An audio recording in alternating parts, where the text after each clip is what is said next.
Welcome back. So again, the four immeasurable thoughts, the practices, the Brahma Viharas as they're called, the divine abodes. So we'll recite the classical prayer, and you can recite after me. May all beings have happiness and the causes of happiness. May they be free from suffering and the causes of suffering.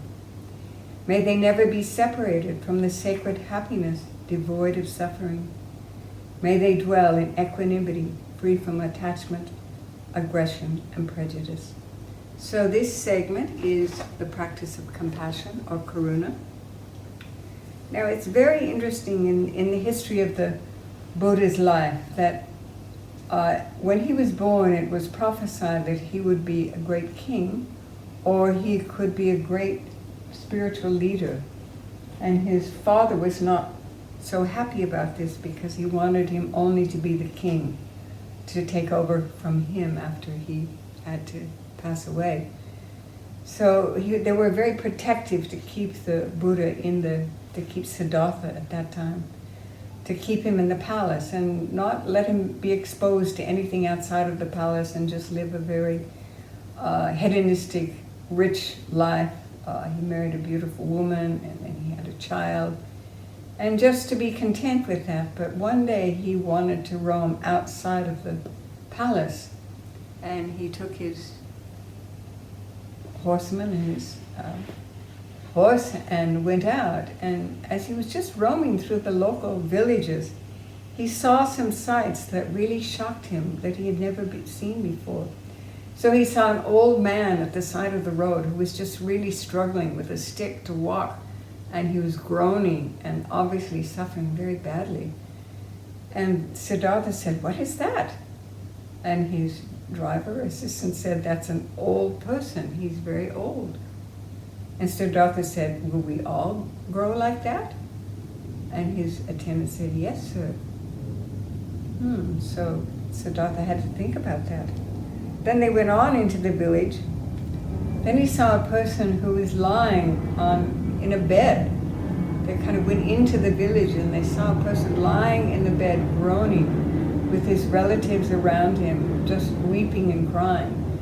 And the man was groaning in terrible pain. And Siddhartha said to his horseman, "What is that?" And he said, "Well, sir, he's sick.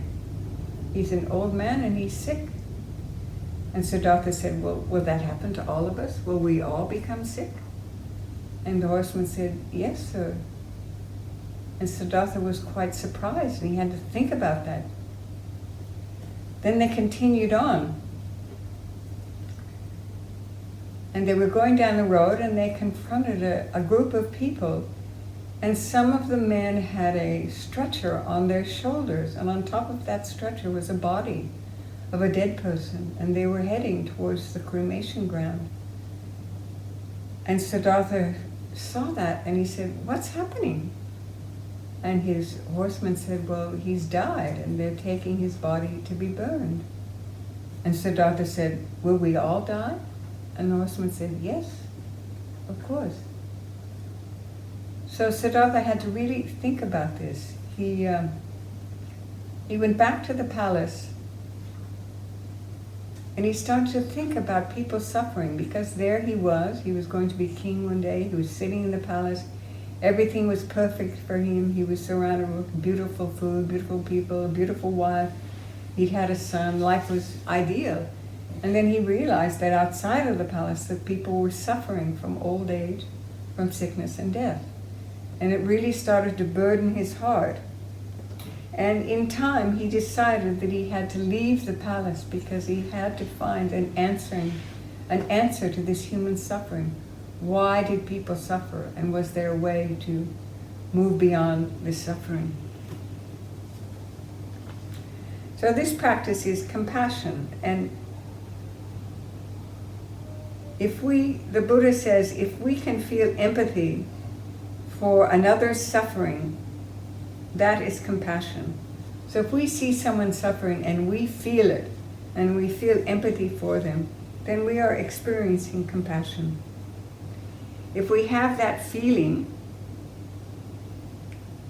we can understand that people are suffering, and without any judgment, we can feel pain for others suffering. We will not be unkind to those people and understand that they are suffering, and that we too will suffer one day. Okay, now we'll begin the meditation practice.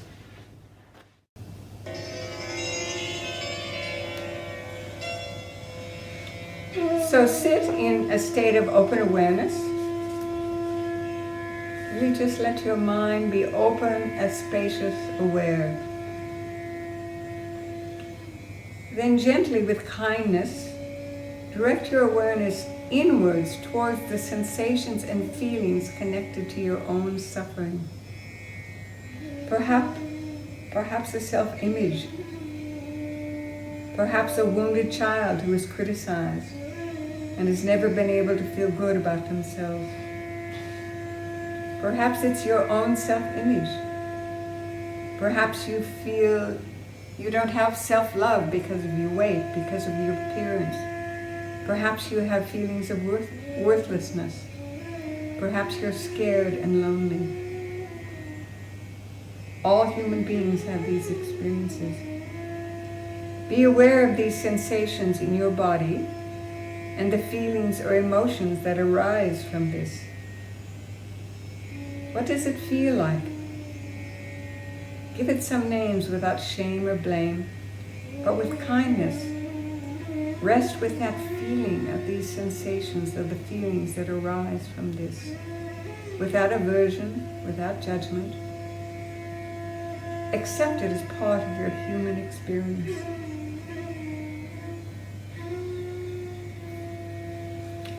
Place your hand on your heart with an intention to offer kindness and compassion to the wounded part of yourself.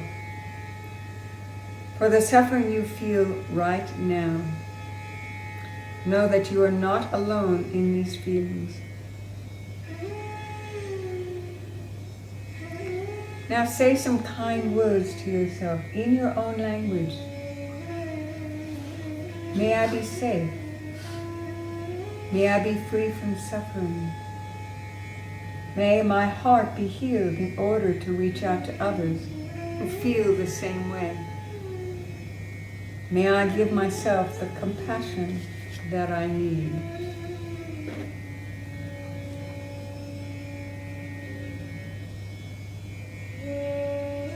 Then we'll go on to practice offering this compassion to others. So again, envision in front of yourself your dear ones, people close to you, family or friends. See their faces and know, if you have this compassionate heart, you know the look on their face when they're having a difficult time. And now, because you've done this practice for yourself, with the warmth of your compassion, you're able to share it generously with others. So you picture your dear ones in front of you and see the expressions on their face and know what they look like when they're having a difficult time. And let your heart reach out to them. Feel the empathy for their suffering.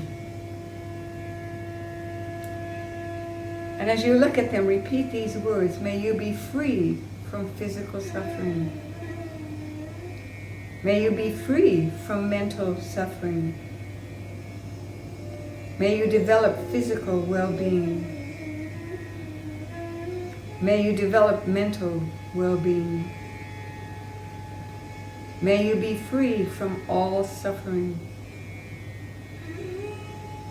May you live in peace. May you live in peace.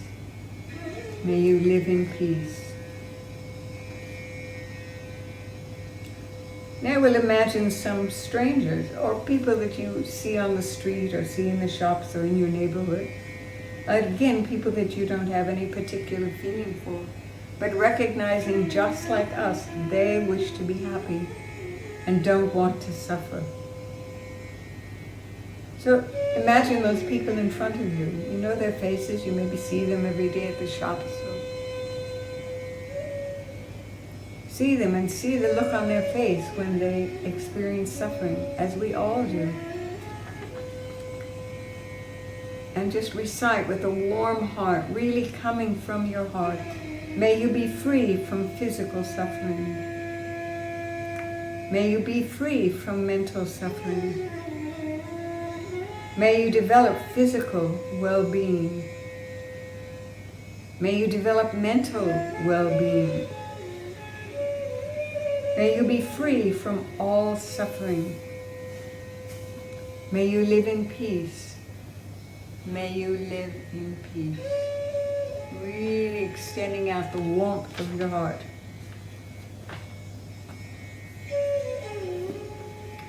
Now again, we'll envision the difficult people that we have in our life. So the practice of compassion is to overcome the quality of hatred. Of course, we don't like to think that we have hatred, but we just wish that that neighbor would go move somewhere else. So just think of difficult people in your life who you kind of avoid or find and feel uncomfortable about, and really, if you're honest with your self, you have to say you really dislike them. But understand that just like us, they are human beings. They possess this heart of genuine human kindness, basic goodness, and they too wish to be free from suffering and to be happy.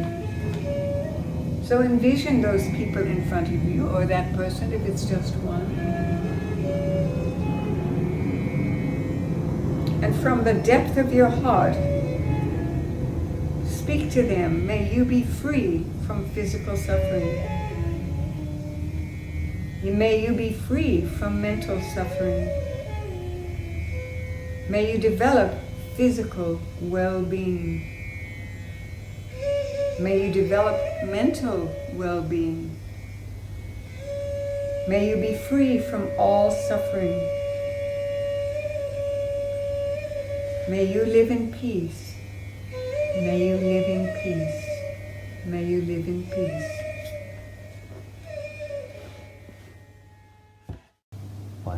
So that was the practice of Karuna, compassion. And the image that you'll see on the screen is the image of Kuan Yin, who is considered to be the Buddha of compassion. And when you travel all throughout Asia, you'll see beautiful statues, beautiful temples of Kuan Yin. And she often holds in her hand a jar from which she pours the water of compassion onto people. It's a beautiful image of compassion. So you might think that she's extending her compassion towards you. And as you practice this practice, the compassion will grow in your heart, and you'll find that your attitude towards the people you see on the street that you don't know, maybe homeless people, people of a different race or religion, that when you see them, you will be able to extend this feeling of compassion towards them.